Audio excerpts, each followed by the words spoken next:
Hey, what's going on out there? I would like to welcome every single one of you to Water Your Soil. So before I get into this video, I would like to say, if you're new around here, I have two rules over at this channel.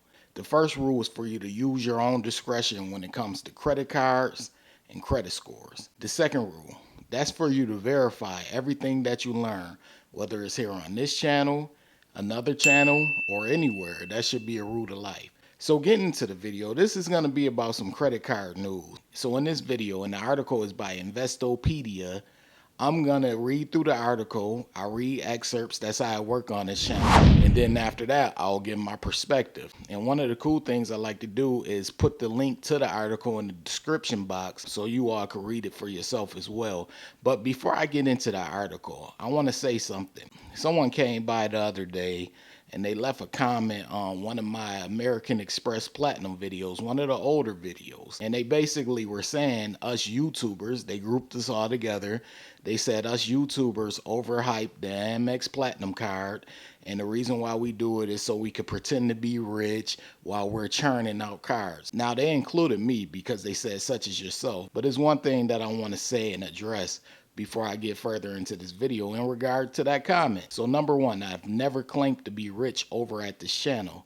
And number two, I understand some people, they're not fans of this channel and they don't like me even being in this space talking about credit cards because maybe I don't look like them, I don't talk like them, I don't come from the same type of lifestyle that they come from. And I'm sure there are other reasons as well, but those are some of the reasons I have heard. But one of the ways I like to view information is I'm more concerned with the information itself, whether it's true or false, and whether I could verify it or not, than I am with the source. I know some people, they're more concerned with the source, but I always had the ideology of if you limit the source of information, you'll also limit information, especially if the information is valid. Now, if it's invalid information and false information, putting a limit on the source is smart because it's misinformation. You don't want misinformation to continue to spread. But if the information that's given is actually helping people and they're benefiting from it in a positive way,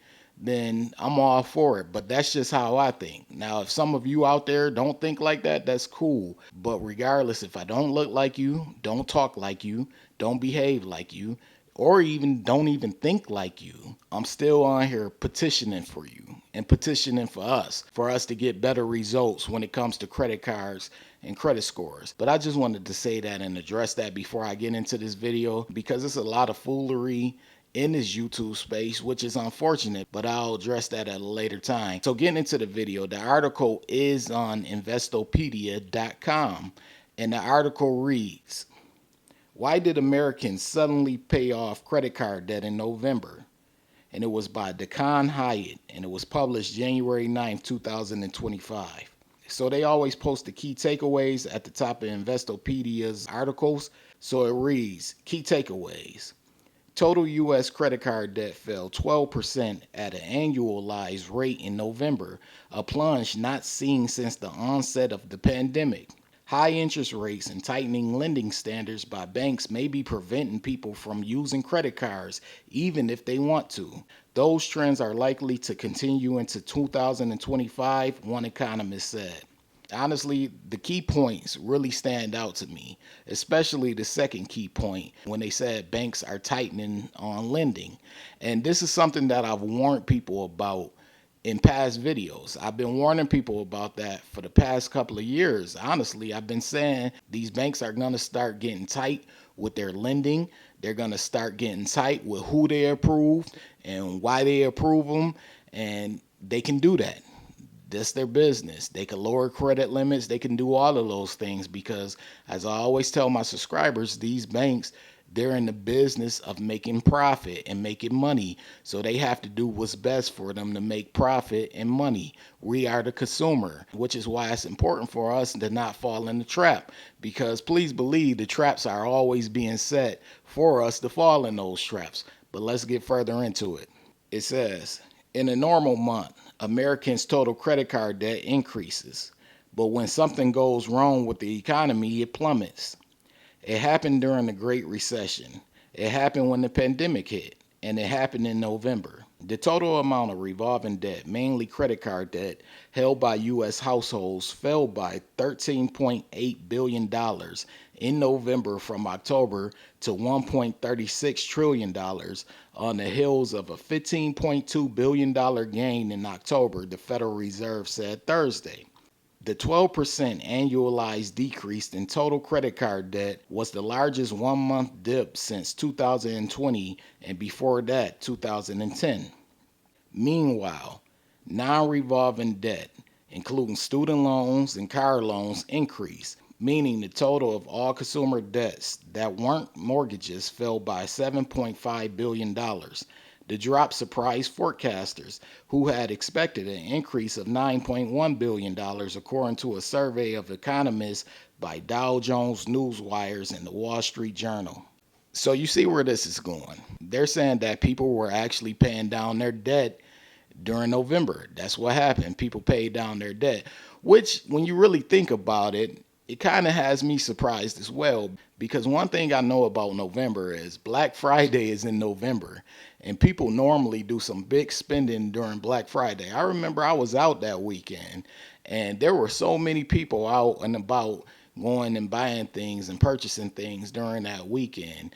And I know for a fact that people were out spending money. However, this article and this news by the Fed is suggesting that people were actually paying down their debt. So you may be wondering, what happened? And I'm wondering the same thing. And luckily for us, the article did address that. So let's get right into it to find out what happened and why the debt decreased. So let's go. It says, so what happened? Why did Americans suddenly decide to pay off their credit card debts? It may not have been by choice, economists said.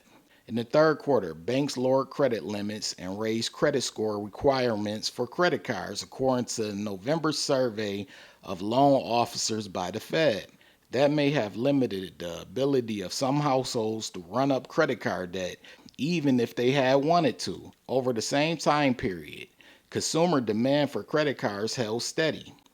Shandor Wischer, an economist at Moody's Analytics, said in a commentary that high credit card interest rates may also be deterring borrowers. According to the Fed, the average interest rate for a credit card in November was a punishing 21.5%. That's just a notch off the three-decade high of 21.8% in August. It says, quote unquote, higher interest rates and tighter lending standards have crimped borrowing, Richard wrote.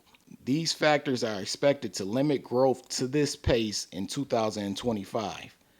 Americans have relied on credit cards to fund purchases over the past few years as high inflation has outpaced wage growth for lower income households. Recent data on credit card debt has been mixed. Credit card delinquency rates improved in the third quarter, but were still elevated above normal level, the Federal Reserve Bank of New York said in a November report. So there you have it. We have our answer. That's why things were the way they were in November.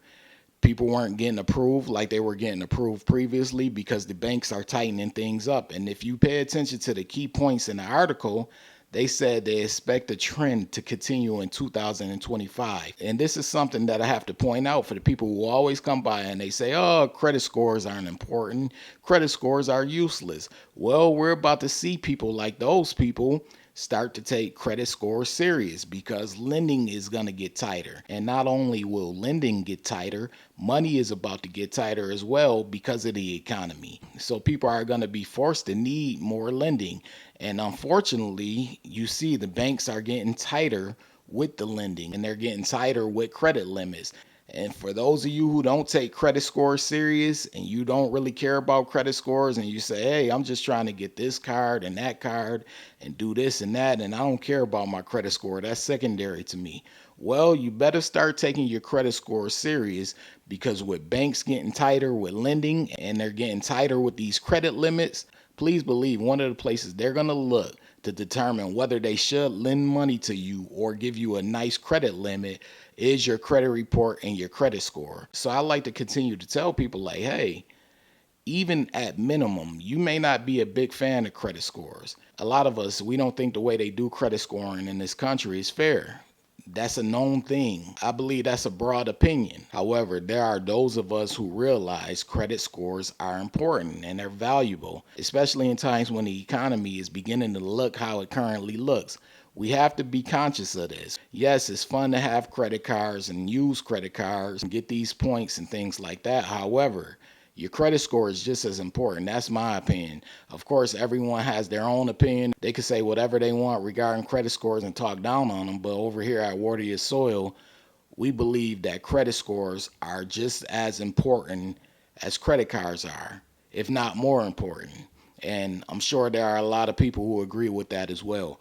But I just wanted to bring this news article. As always, the link to the article will be in the description box below. I advise you all to check it out, give it a read for yourself, pass it along to your loved ones, let them know what's going on, because a lot of people don't know what's going on.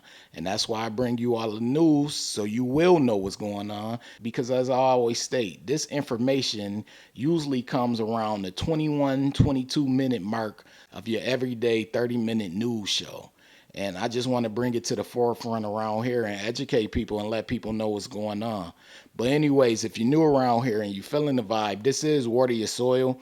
Be sure to hit the subscribe button, turn on all notifications, that way you don't miss a future video, because I post often. That's clicking on the bell and selecting all. Also, this goes to every single one of you, my subscribers included. Be sure to hit the like button. It literally takes 1 second. Hit the like button, let the algorithm know you support this video and this channel. Once again, I appreciate every single one of you for stopping by and watching. This is Water Your Soil, and I'm out. Hey, what's going on? This is Nell from Water Your Soil. So as someone who went from a 549 credit score all the way up to the 800s, I decided to share the same information that helped me go from poor credit to excellent credit. This book is titled Strategies to Master Credit.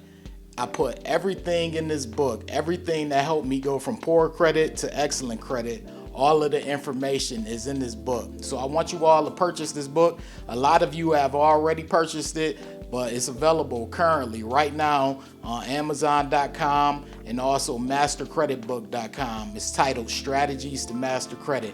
You want this book. It has all the information needed in order for you to go from poor credit to excellent credit, or just simply maintain your good or excellent credit score. So get the book ASAP.